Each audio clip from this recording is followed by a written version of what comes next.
Hey everyone, this is Kevin from thechesswebsite.com, and today we are in round 5 of our coverage of the 2017 U.S. Chess Championships.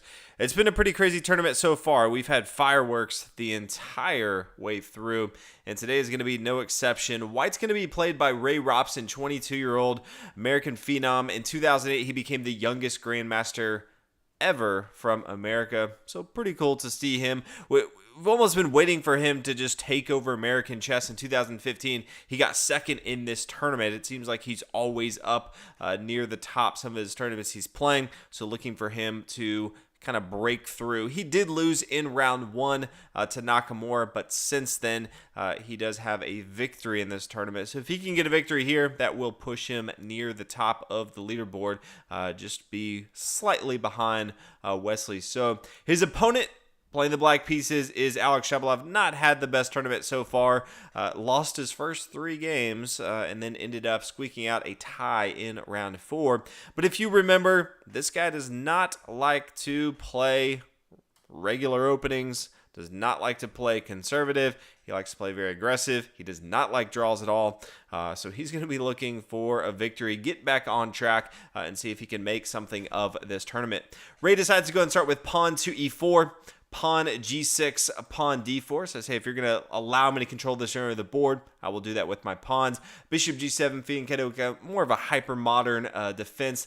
Knight c3, pawn c6, getting ready to go for more of that Kato-kan.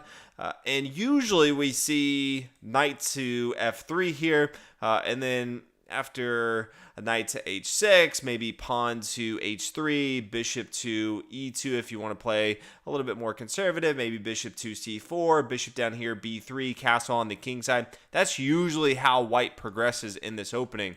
Ray Robson decides to go a little bit different and plays pawn to f4. I almost never see pawn to f4 played at high level. So always really, really cool to see new theoretical openings coming about these big tournaments. I feel like we've seen a lot of that so far just in the games that we've covered in the 2017 U.S. Chess Championship. Pawn to d5, continuing with the Kato-kan. Pawn to e5, very common, just solidifying this pawn chain. Really pushing material as much as possible. There's a lot of air in front of the white king. It's going to be tough for him to castle on the queen side just because black can easily start to attack on the queen side. But you can see if he castles on the king side, there's still a lot of room for black to kind of get in behind enemy lines and start to attack. So if white decides to castle on the king side, he's going to need to make sure he does have a very, very strong attack. Knight to h6 as expected, knight here to f3, and then pawn to f6. And I'm not really sure why you would play pawn to f6. If you fianchetto to one side of the board, your pawn chain really starts to deteriorate if you move either your pawns. It doesn't matter if it's H pawn or your F pawn. It's going to be pretty weak. So I thought he might just castle on the king side. This seems completely fine to me. But I guess he just decided to try something a little bit more aggressive. And pawn to F6 is definitely more aggressive. Bishop to E3. Castle on the king side, pawn to h3, blocking off this critical square here on g4. The bishop could have even come down earlier instead of castling, but that puts a stop to that. Knight can't come here.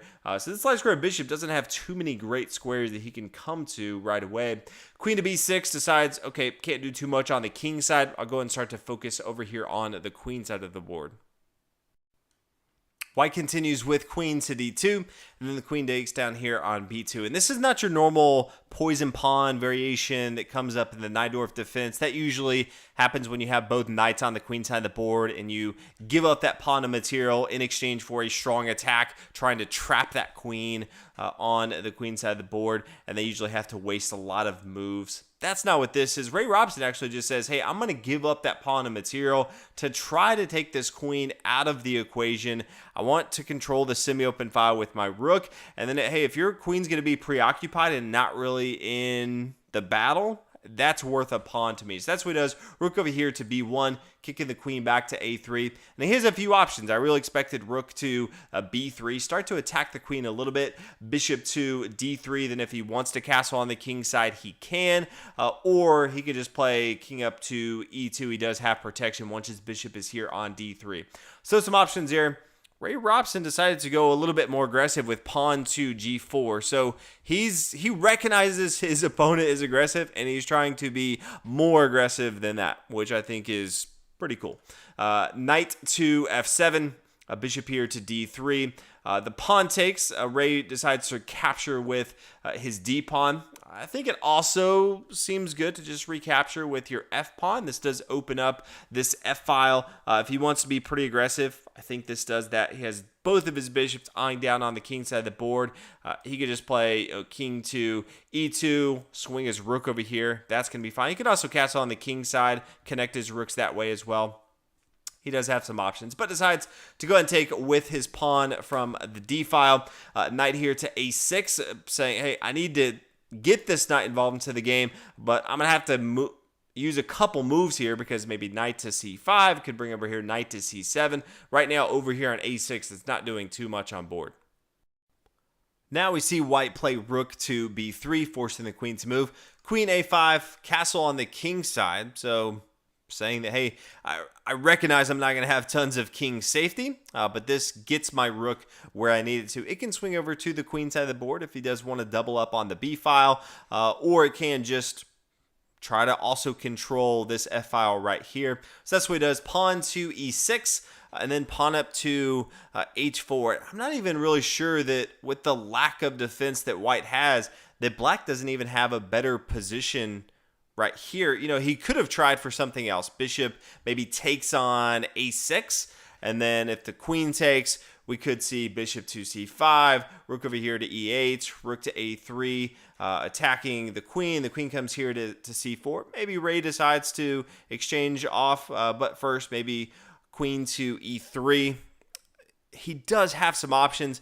h4 just kind of says, yeah, I'm not too worried about that. We just want to play as aggressive as possible. So that's what he decides to do. Knight to c5. We knew that knight needed to get involved into the action. And then pawn up to h5.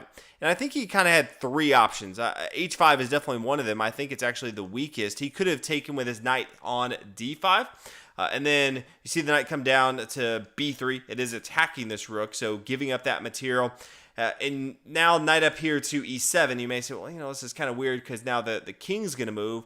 How does he get this rook back? Well, he can definitely get it back, and that's because the bishop can eventually take here on g6, and we will have a fork, and we'll kind of show you what that looks like. King here to h8. After the pawn recaptures, the knight's queen down here to d2. After the bishop takes, the exchange of the queens, bishop to d7. Now after the bishop takes and the pawn recaptures, then we see the knight take on g6. We are forking the rook, so the rook is going to fall on board. But if we kind of look at this position, white does have more pawns, but he's down a minor piece going into the endgame. I think this is going to be tough for white, and it's almost forced all the way through. There's not a lot of other variations that could actually come from that, so I think this probably gives him the highest computer rating, but I don't really like the move at all. Another one would be bishop taking on c5, and then we see the queen take, kind of has to do that. That would be check. King over here to h1, pawn down to b5, really trying to control the queen side of the board. Pawn up to a3, pawn down here to a5. I think black has a better position here as well. h5 is just really extending your pawns further than I like to in front of the king, but I also feel like this is the craziest variation and gives black more opportunities to get into a bad spot, even if this is not the best objective move for white. Now, if we look at black's side of the board, it seems pretty obvious right now where he should go. He has a rook staring at his face, ready for him to take. Knight takes on b3. The pawn recaptures, knight here to h6. I think this is completely fine. For some reason, Alex decided, I don't want your rook. I instead want your bishop. Doesn't make a lot of sense to me, but that's what he decided to do. Pawn takes on d3. You don't want to be taking necessarily with your queen here. After pawn recaptures, I just don't think this is nearly as good on board. Pawn here to b6. Decides to go ahead and take with his pawn, which, you know, I think that's fine. Now the pawn takes on h5, and Ray Robson does something he's done earlier in the game, but it seems pretty crazy. If you're not really thinking too much about what his strategy is. He plays pawn here to g5, giving up another pawn and material. He lost his pawn on h5, makes total sense to just recapture here. Then he can play king here to h1, swing his rook over here to g1, control this file, try to attack his opponent's king. He says, I don't want that pawn. I just want to push up, and I'm going to give you that material. Seems like an odd choice. So he's starting to go down pawns in material. If we continue, knight here to h8, does eventually want to come here to g6, so it can just control more of the board. Queen over here to h2, attacking the pawn. Knight here to g6, queen takes on h5, kind of saw this coming. Now the knight comes down, takes on f4, does have protection from this rook here on f4, or from the rook here on f8, so that is safe. Bishop takes, rook takes down here, knight to e2, attacking the rook, rook swings back here to f8. Knight to g3, so Ray Robson, he's down. This is not the position he's necessarily looking for. If you just from a material standpoint, he's not doing as well. His opponent has a double bishop pair, and he has queen both his rooks. It's going to be very difficult for Ray Robson to find an attack, but he continues. We see queen to c5, king here to h1 after the check, queen up here to e7, and then rook to b2. And rook to b2, anytime your opponent moves, you have to sit there and think, what is their goal for what they're doing? Are they trying to defend? Are they trying to have a strong attack? Are they trying to build something up later on? Rook to b2, it's not defending the pawn on a2. That's not what that's for. It has one specific reason, and that is rook over here to h2. It's about as telegraphed as possible because Ray doesn't have too many options on board for him to go and play rook to b2.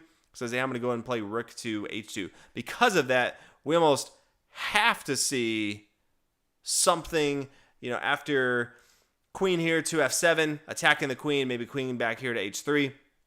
We need to see queen here to g6. Defending this square here on h7, that's a critical square. Instead, Alex decides to play pawn here to b6. There's not a lot going on the queen side of the board. Why he decides to go ahead and play pawn here to b6 kind of blows my mind. Not totally sure, but pawn to b6 is the move. Rook over here to h2, attacking the square here on h7, and then queen to g6. Unfortunately, it's a little bit too late because white just has so much more material now that he can start to throw at his opponent. Knight to h5, and then my favorite move of the game, it's bishop to a6. It says, you know what? The pawn to b6 was allowing myself to get the light square bishop involved into the game. And I'm not going to abandon that plan regardless of what you did. Even though you have a strong attack over here, I'm not going to think about it. I'm just going to play bishop to a6, even though it's not doing too much. So that's what he does. And then knight to f6, check, king to f7, and then after knight to d4, black actually, I think, looked at the board and realized, I've lost, and he has resigned in this position. So congratulations to Ray Robson. A crazy game from both sides of the board. And all in all, Ray Robson, although he started out the tournament with one loss, he's come back and he has 2 victories, and he's only a half a point behind Wesley. So he's in second place right here. Now, if you look at this board and say, what are some of the variations that we could see from this position? Why is this so bad? Well, we already take a look at it and say that once this knight moves, there is a discovered attack with the rook here on f1. Okay, so let's say we try to get that out of the way. King to e7. Then we have queen to e6. And this is one of the big things, is this knight right here on d4 allows the queen to come up here to e6, check, and it's just bad from there. We have checkmate in not too long. Okay, well, what if the bishop just takes on f6?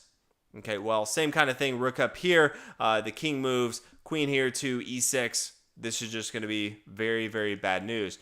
Now, let's take a look back and say the queen's going to come here to e6. Well, what if the rook just swings over here to e8, tries to protect it a little bit? Okay, well, now knight to h7. This is the discovered attack that we talked about. King up here to g8. We see the rook take. After the rook takes, now knight here to f6. We could see the bishop take. That's fine. But now there's no way to really stop the queen coming up here. It's just all bad from here. You can even see rook here to g2. The queen is going to fall. And at the end of the day, it's going to be a very easy game for Ray Robson. So exciting match. We've had 5 rounds so far. They've all been really fun to commentate. And just as someone that enjoys chess, I really like how these players are approaching their game. So hopefully you enjoyed this video, and I'll see you guys in round 6.